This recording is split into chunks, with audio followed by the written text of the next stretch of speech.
여러분, 우리는 지난 시간에 예수님과 제자들이 지켰던 유월절 만찬을 통해서 예수님이 우리와 새 언약을 맺은 사실에 관해서 우리가 살펴보았습니다. 이스라엘 백성들이 유월절을 통해서 하나님과 맺은 언약의 관계는 계약의 관계입니다. 그래서 이스라엘 백성들은 순종이라는 조건에 의해서 하나님께 복을 받기도 하고 저주를 받기도 합니다. 이것을 어려운 말로 신명기 사간이라고 이야기합니다. 신명기 28장에 보면 이런 말씀이 있죠. 하나님께 순종하면 복을 받고, 순종하면 들어가도 복을 받고, 나가도 복을 받고, 내 자녀들이 복을 받고, 심지어 내가 기르는 가축마저도 복을 받을 것이다 라고 말씀합니다. 그러나 불순종하게 되면 저주를 받게 된다라고 말하죠. 이것이 신명기 사간이에요. 이러한 계약의 관계는 일종의 군주와 백성이 맺은 관계입니다. 여러분, 백성이 군주에게 순종하게 되면 힘을 가진 군주는 백성에게 자비를 베풀게 됩니다. 그러나 불순종하면 군주는 백성을 가혹하게 다스리게 되죠. 이것이 바로 구약의 하나님이 이스라엘 백성들과 맺은 계약의 관계입니다. 그러나 하나님은 예수님의 십자가의 보혈을 통해서 새로운 언약의 관계를 맺게 되죠. 이것이 피로 맺은, 예수님의 보혈의 피로 맺은 새 언약입니다. 이 사실을 기념하기 위해서 이스라엘 백성들이 지켰던 유월절 만찬을 예수님은 새롭게 규정하게 되어 바로 저와 여러분이 은혜의 관계인 하나님의 자녀로 삼아주신 겁니다. 그래서 지금도 교회는 이 새로운 언약의 관계를 기념하기 위해서 성만찬을 지키고 있습니다.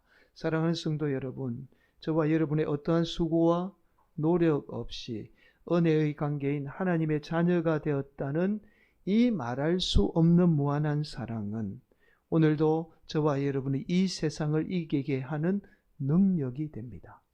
여러분, 우리는 늘 세상에 어떤 힘이나 어떤 능력을 소유해야만 이 세상을 이길 수 있다라고 그렇게 말합니다. 그러나 우리로 세상을 이기게 하는 힘은 바로 은혜의 관계인 하나님의 자녀라는 그 사실이 세상을 이기게 합니다. 사랑하는 성도 여러분, 오늘도 우리 성도들이 하나님의 자녀라는 그 귀한 사랑으로 힘들고 어려운 세상을 이기는 복된 성도들이 되시기를 간절히 축복합니다. 여러분, 오늘 본문 말씀 30절은 이렇게 말씀합니다. 이에 그들이 찬미하고 감람산으로 나아가니라. 예수님과 피를 나눈 자녀라는 새 언약을 맺은 제자들이 기대했던 하나님의 나라가 곧 도래하게 되리라는 기대감에 사로잡히게 됩니다. 그러자 그들이 찬양을 부르며 감람산으로 향하게 되죠. 예수님은 기대감에 사로잡혀 있던 제자들에게 충격적인 말씀을 합니다. 31절 말씀이에요. 그때에 예수께서 제자들에게 이르시되 오늘 밤에 너희가 다 나를 버리리라 기록된 바 내가 목자를 치리니 양의 떼가 흩어지리라 하였느니라. 이 말씀은 스가랴 선지자의 예언의 말씀을 예수님이 그대로 인용해서 말씀합니다. 로마 당국에 의해서 예수님이 붙잡히게 되면 예수님을 따르던 제자들이 다 흩어지게 되리라는 예언의 말씀이죠. 예수님은 이 말씀 후에 제자들에게 이렇게 말씀하죠. 32절 말씀입니다. 그러나 내가 살아난 후에 너희보다 먼저 갈릴리로 가리라. 예수님이 부활한 후에 먼저 갈릴리로 가서 제자들을 기다리겠다는 말씀이에요. 여러분, 아마도 당시에 예수님이 이 말씀을 했을 때는 제자들이 예수님의 말씀을 귀담아 듣지 않았을 겁니다. 무슨 의미인지 정확하게 알지 못했던 거예요. 그래서 베드로는 이렇게 대답합니다. 33절이죠. 베드로가 대답하여 이르되 모두 주를 버릴지라도 나는 결코 버리지 않겠나이다. 예수님, 우리가 있으면 그런 일은 일어나지 않을 거며 혹시 일어난다 해도 절대로 우리가 예수님을 버리지 않겠습니다. 그러자 예수님이 베드로를 향해서 말씀하죠. 34절 말씀. 예수께서 이르시되 내가 진실로 내게 이르노니 오늘 밤 닭 울기 전에 내가 3번 나를 부인하리라. 여러분, 실제로 예수님의 예언대로 베드로는 예수님을 한 번도 아니 3번에 걸쳐서 부인하게 돼요. 처음에는 베드로가 성전 바깥들에 있을 때 여종이 베드로를 알아보고는 베드로를 향해서 큰 소리로 외칩니다. 여러분, 이 사람도 갈릴리 사람, 예수와 함께 있던 사람입니다. 그러자 깜짝 놀라며 베드로가 이렇게 부인하며 말하죠. 지금 네가 무슨 말하는지 도통 알 수 없어. 나는 예수와 함께 있던 사람이 아니야 라고 그렇게 큰 소리로 외치죠. 그리고 그 자리를 피해서 앞문으로 나아가게 됩니다. 자, 그러자 이번에도 다른 여종이 베드로를 알아보고는 이렇게 외쳐요. 이 사람도 나사렛 예수와 함께 있던 사람입니다. 그러자 이번에도 베드로는 사람들을 향해서 소리치며 외치죠. 나는 이 사람 예수를 알지 못합니다.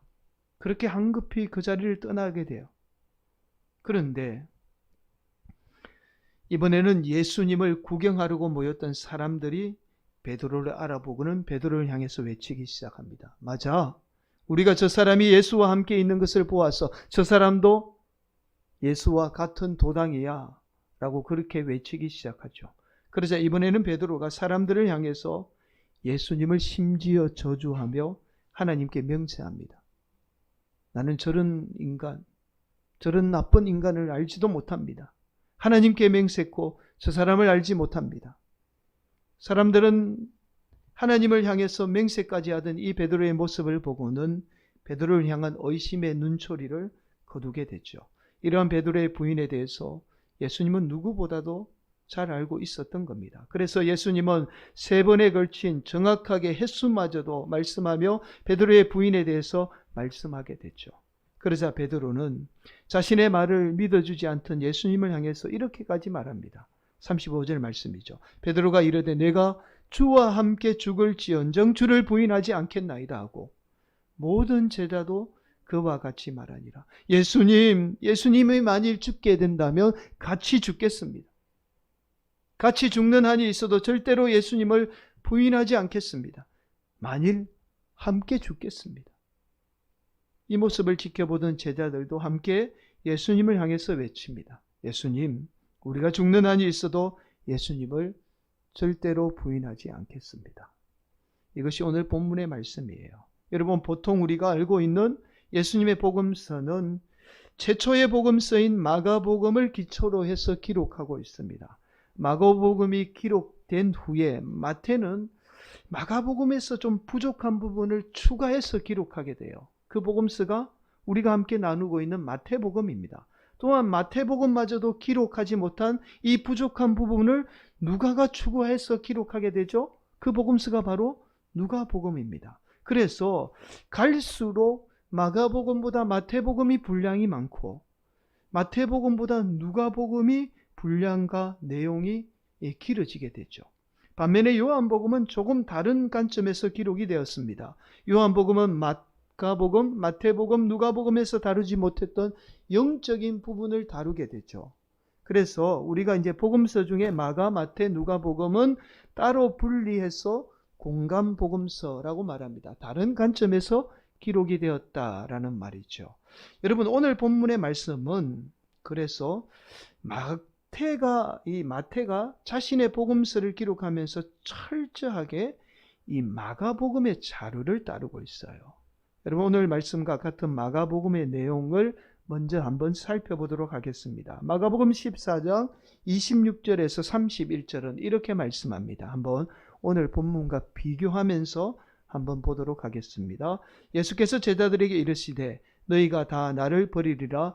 이는 기록된 바 내가 목자를 치리니 양들이 흩어지리라 하였음이니라. 그러나 내가 살아난 후에 너희보다 먼저 갈릴리로 가리라. 베드로가 여짜오되 다 버릴지라도 나는 그리하지 않겠나이다. 예수께서 이르시되 내가 진실로 내게 이르노니 오늘 이 밤 닭이 2번 울기 전에 내가 3번 나를 부인하리라. 베드로가 힘있게 말하되 내가 주와 함께 죽을지언정 주를 부인하지 않겠나이다 하고 모든 제자도 이와 같이 말하니라. 여러분, 오늘 본문의 말씀과 비교해 보면 단어 하나까지도 거의 동일하다는 사실을 알 수 있어요. 여러분, 마가복음을 기록한 이 마가는 베드로의 오른팔이라고 불릴 정도로 베드로를 따라다니며 수행 비스와 같은 역할을 한 인물입니다. 마가는 평소에 베드로를 따라다니며 베드로의 이 설교를 헬라어로 통역하게 돼요. 마가는 나중에 베드로에게 들은 예수님의 말씀을 헬라어로 기록하게 되죠. 그 말씀이 바로 최초의 복음서인 마가복음입니다. 자, 결국 오늘 본문의 말씀은 마태의 말씀이라기보다는 마가에 의해서 기록된 베드로의 고백이에요. 베드로의 말씀인 겁니다.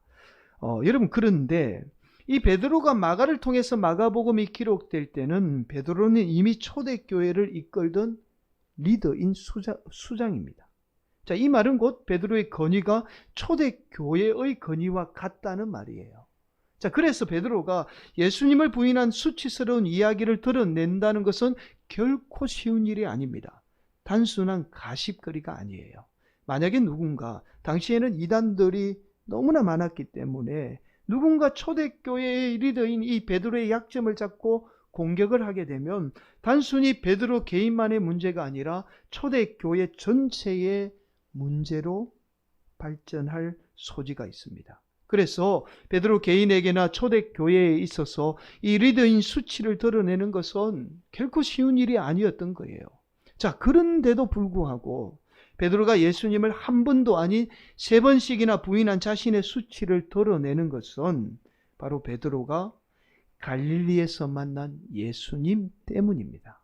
자, 여러분, 오늘 보면 32절 한 번 더 우리가 봉독할까요? 그러나 내가 살아난 후에 너희보다 먼저 갈릴리로 가리라. 예수님은 제자들이 실패로 인해서 갈릴리로 돌아가리라는 사실, 자신의 고향이죠. 고향으로 돌아가리라는 사실을 누구보다도 잘 알고 있었습니다. 그래서 예수님은 실패로 인해서 낙심에 빠져있던 이 제자들을 위해서 부활한 후에 가장 먼저 하신 일이 갈릴리로 먼저 달려가서 낙심에 빠져있던 이 제자들을 회복시키게 돼요. 그래서 예수님은 먼저 갈릴리로 가겠다는 말씀이에요. 그렇게 갈릴리로 가게 된 겁니다. 여러분, 그렇게 예수님은 예수님을 3번씩이나 부인한 베드로에게 나타나 이렇게 묻습니다. 내가 나를 사랑하느냐? 아마도 베드로는 예수님의 이 질문에 자신이 결단코 예수님을 부인하지 않겠다는 이 맹세를 떠올리며 아마 부끄러워했을 거예요. 수치심이 몰려왔을 겁니다. 그러나 베드로는 다시 한 번 더 주님을 붙들며 울며 고백하죠. 예수님, 사랑합니다. 예수님은 베드로의 3번에 걸쳐서 이 질문을 반복해요. 예수님은 베드로의 3번에 걸친 질문과 고백을 통해서 베드로의 모든 실패와 수치심을 씻어주게 됩니다. 그렇게 예수님은 베드로보다, 제자들보다 먼저 갈릴리로 가서 제자들을 회복시키게 되죠. 여러분, 우리가 인생의 모든 것을 걸었을 때에 그 일이 실패로 돌아가게 되면 단순히 실패나 좌절감만 찾아오는 게 아니에요. 반드시 우리를 수치심 가운데 몰아넣게 됩니다. 내가 내 인생의 모든 것을 다 쏟아부었는데 그 일이 이루어지지 않으면 우리는 극심한 수치심에 시달리게 됩니다. 그래서 우리는 스스로 외부로부터 우리를 차단하게 됐죠. 제자들이 예수님을 따를 때는 단순히 예수님을 따른 게 아니에요. 자신의 전부와 생명마저도 걸고 예수님을 따르게 됩니다. 제자들이 생각했던 하나님의 나라를 위해서 목숨을 걸었던 거예요. 자신들이 생각했던 하나님의 나라를 위해서 목숨을 걸게 되죠. 단지 예수님이 생각했던 하나님의 나라와 제자들이 생각했던 하나님의 나라가 달랐을 뿐입니다. 목숨을 건 건 제자들도 마찬가지예요. 그들이 이루고자 했던 공동의 목표는 오직 하나님 나라입니다. 이 하나님의 나라를 위해서 제자들은 자신의 전부를 걸고 예수님을 따르게 되죠. 그러나 결과는 제자들의 기대와 달리 실패로 돌아가게 됩니다. 그러자 베드로나 제자들에게 찾아온 것은 단순한 실패감이 아니라 그들을 기다리고 있었던 세상 사람들이 그들을 바라보는 부끄러움인 수치심이었던 거예요. 그래서 자신들을 맞아줄 수 있는 고향으로 갈릴리로 내려가게 되었던 겁니다. 여러분, 우리 인간은 죄를 짓게 되면 수치심을 느끼게 돼요. 또 하나, 우리가 모든 것을 걸고 어떤 일을 행하다가 그 일이 실패로 돌아가게 되면 실패감과 함께 극심한 수치심을 경험하게 됩니다. 이러한 수치심은 단순히 실패에서 오는 것이 아니라 바로 소외감으로부터 기인하게 되죠. 내가 실패로 인해서 어떤 무리에 속하지 못한다는 소외감이 극심한 수치심을 일으키게 됩니다. 이러한 수치심의 근본 원인은 바로 인류의 조상인 아담이 하나님께 불순종함으로 하나님으로부터 소외됨으로 오는 감정입니다. 여러분들도 잘 아실 거예요. 인류의 조상인 아담이 하나님께 불순종함으로 가장 먼저 느꼈던 감정이 바로 수치심입니다. 부끄러움이죠. 그래서 하나님이 부끄러워하는 인류의 조상인 아담에게 가죽 옷을 만들어서 입혀주게 됩니다. 이러한 실패로 인한 수치심은 오늘 본문에 나오는 예수님의 수제자인 베드로나 제자들뿐만 아니라 우리가 너무나 잘 아는 사도 바울마저도 소외로 인한 수치심을 겪게 됩니다. 여러분, 사도 바울이 맨 처음 예수님을 믿었을 때는 자신의 목숨과 맞바꾸는 결심을 하게 됩니다. 당시 사도 바울은요, 누구보다도 예수님을 믿는 자들을 잡아서 죽이기 위해 혈안이 되었던 인물이에요. 예수님을 믿는 사람을 잡아서 죽이는데 누구보다도 앞장섰던 인물이 사도 바울입니다. 그런 사도 바울이 도리어 예수님을 믿게 되면 제일 먼저 그들의 표적이 되리라는 사실은 불을 보듯 뻔합니다. 그런데도 사도 바울은 다메섹 도상에서 만난 예수님을 믿게 돼요. 이것은 사도 바울의 목숨을 건 결단입니다. 그런데 사도 바울의 이러한 결단에도 불구하고 누구도 사도 바울의 결단을 믿어주지 않습니다. 도리어 사도 바울을 의심하게 돼요. 바로 몰래 성도들을 고발하기 위해서 예수님을 믿는 것처럼 위장해서 우리 무리에 들어오려고 한다라는 의심을 사게 되죠. 그러자 오히려 사도 바울의 죽음을 건 결심은 어느 쪽에도 속하지 못하는 소외를 낳게 됩니다. 그렇게 사도 바울은 예수님의 제자들에게마저도 버림을 받게 돼요. 그래서 사도 바울이 선택한 것이 오늘 본문의 베드로처럼 자신의 고향인 다소로 돌아가게 됩니다. 여러분, 그곳에서 학자마다 조금 다릅니다. 무려 짧게는 7년에서 길게는 13년이라는 긴 시간을 보내게 돼요.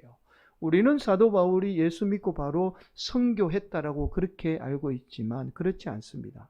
사도 바울을 믿어주지 않았던, 이쪽에 가면 사도 바울을 죽이려고 하고 제자들에게 가면 도리어 사도 바울을 의심해서 어느 곳에도 속하지 못해서 자신의 고향인 다소로 돌아가게 됩니다. 그런데 그곳에서 무려 7년에서 길게는 13년이라는 긴 시간을 보내게 돼요. 여러분, 이 시간은 사도 바울에게는 단순한 시간이 아닙니다. 긴 시간도 시간이지만 사도 바울의 목숨을 건 결단은 오히려 사도 바울의 인생을 실패로 몰아넣는 것처럼 보였던 거예요. 여러분, 한번 생각해 보세요. 한때 제일 잘 나가던 청년, 정말 고향에서 천재로 불리던 사람이 사도 바울입니다. 이 청년이 한낱 잘못된 종교로 인해서 고향으로 돌아와 아무것도 할 수 없는 신세가 된 거예요. 이러한 사실은 사도 바울의 개인에게 단순한 실패감이 아니라 극심한 수치심을 안겨다 주게 되었던 겁니다. 여러분, 사도 바울뿐만이 아닙니다. 우리는 구약의 인물 가운데 가장 완전한 자로 불리던 노아마저도 수치심에 시달렸다는 사실을 발견하게 됩니다. 여러분, 창세기 6장 9절 말씀은 노아를 이렇게 평가합니다. 한 번 더 함께 봉독하겠습니다. 이것이 노아의 족본이라. 노아는 의인이요 당대의 완전한 자라. 그는 하나님과 동행하였으며. 노아는 인간적으로 완전할 뿐만 아니라 신앙적으로도 늘 하나님과 동행했던 인물이에요. 그래서 하나님은 노아를 통해서 인류의 역사를 이어가게 되죠. 노아는 인류에 닥칠 이 대홍수를 대비해서 평생 자신의 삶을 걸고 인생을 걸고 준비하게 됩니다. 그렇게 대홍수를 성공적으로 맞서서 이기게 되죠. 그러나 우리는 이런 노아의 모습 뒤에 의의 모습을 발견하게 됩니다. 창세기 9장 20절 21절은 이렇게 말씀해요. 노아가 농사를 시작하여 포도나무를 심었더니 포도주를 마시고 취하여 그 장막 안에서 벌거벗은지라. 여러분, 이 말씀이 쉽게 이해가 되실까요? 당대의 완전한 자면서 늘 하나님과 동행했던 인물이, 신앙적으로도 완벽했던 인물이 지금 대낮에 술이 취해서, 속된 말로 우리가 이렇게 표현하잖아요. 술에 떡이 되었어. 그것도 벌거벗은 채 누워 있는 겁니다. 여러분, 이런 모습이 상상이 될까요? 마치 실패한 인생처럼, 알코올 중독자처럼 대낮에 그렇게 누워 있는 겁니다. 여러분, 우리 인생이 실패했다고만 해서 수치심을 경험하는 게 아니에요. 내가 평생을 이루려고 애썼던 일이 이루어졌을 때도 우리는 말할 수 없는 상실감과 이 수치심을 경험하게 됩니다. 이때 아버지의 부끄러운 수치심을 아들인 셈과 야벳이 옷으로 가려주게 되죠. 바로 셈은 믿음의 조상인 아브라함의 조상입니다. 여러분, 이 말씀은 단순히 노아의 수치를 셈과 야벳이 가려다 주었다는 말씀이 아니라 아브라함의 후손인 예수 그리스도가 우리 인류의 모든 수치를 다 가려주겠다는 약속의 말씀입니다. 사랑하는 성도 여러분, 그래서 우리 예수님이 실패로 인한 수치심에 사로잡혀 있던 이 베드로와 제자들을 위해서 부활 후에 제일 먼저 갈릴리로 달려가게 되었던 거예요. 그들이 그 수치심에 아파할 그 마음에 안타까워하며 예수님이 제일 먼저 달려가게 되었던 겁니다. 여러분, 그렇게 베드로는 갈릴리에서 만난 예수님으로 인해서 자신의 수치스러운 모습마저도 사랑으로 회복하는 예수님의 은혜를 경험하게 돼요.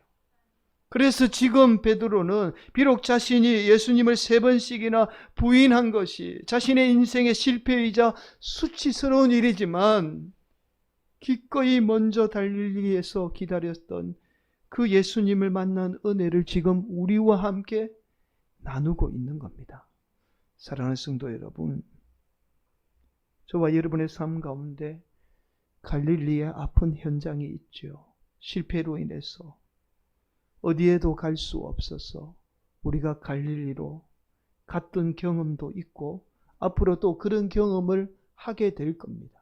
또 혹시 지금 그 현장 한가운데 서 있는 분도 계실 거예요. 실패로 인한 수치심에 누구에게도 말할 수 없어서 홀로 외로운 시간을 보낼 경험이 있으신 분도 계실 거고 앞으로 경험하실 분도 계실 거고 지금 그 현장에 서 있는 분도 계실 겁니다. 그러나 어쩌면 오늘 말씀의 제자들이 기대했던 하나님의 나라가 실패한 것처럼 보인 거예요. 실패한 게 아니에요. 저와 여러분 또한 우리의 삶이 실패한 것이 아니라 우리의 눈으로 볼 때 실패한 것처럼 보이는 것뿐입니다. 제자들이 실패라고 생각했던 그 예수님의 십자가가 오히려 하나님의 나라를 이루어 갔듯이 오늘도 저와 여러분이 실패라고 생각하는 이 갈릴리를 통해서 오늘도 하나님의 나라는 이루어져 가고 있습니다. 오늘도 우리 하나님은 저와 여러분이 실패라고 생각하는 그 갈릴리를 통해서 하나님의 역사를 이루어가는 분이에요. 우리가 실패라고 생각하게 되는 것뿐이에요. 하나님의 역사는 오히려 거기에서 시작이 됩니다. 사랑하는 성도 여러분, 오늘도 우리 예수님이 그렇게 베드로와 제자들을 위해서 먼저 갈릴리로 가셨듯이 저와 여러분의 실패의 삶의 현장에 그 수치와 아픔의 현장에 우리 주님은 먼저 와 계십니다. 그렇게 저와 여러분을 사랑으로 회복시켜 주는 분이 바로 우리가 믿는 예수님이에요. 저와 여러분이 우리 예수님의 그 사랑으로 실패의 현장인 갈릴리가 오히려 저와 여러분의 삶의 새로운 전환점이 되기를 예수님의 이름으로 간절히 축복합니다. 여러분, 마지막으로 김성중 목사님이 쓰신 책 가운데 이런 책이 있습니다. 부끄러워하는 인간, 용납하시는 하나님이라는 책인데요. 이 책의 마지막에 이런 말씀을 합니다. 마지막으로 이런 말을 드리고 싶습니다. 부끄러워하십시오. 그러나 또한 부끄러워하지 마십시오. 부끄러워해야 할 것을 부끄럽게 여기는 것은 당연한 마음입니다. 그러나 부끄러워하는 자기를 부끄럽게 여기지는 마십시오. 당신은 참 괜찮은 사람입니다. 지금까지도 잘 해왔습니다. 용기를 가지세요. 부끄러운 자기를 드러내도 괜찮습니다. 당신의 친구 되신 하나님은 당신을 언제든 용납하십니다.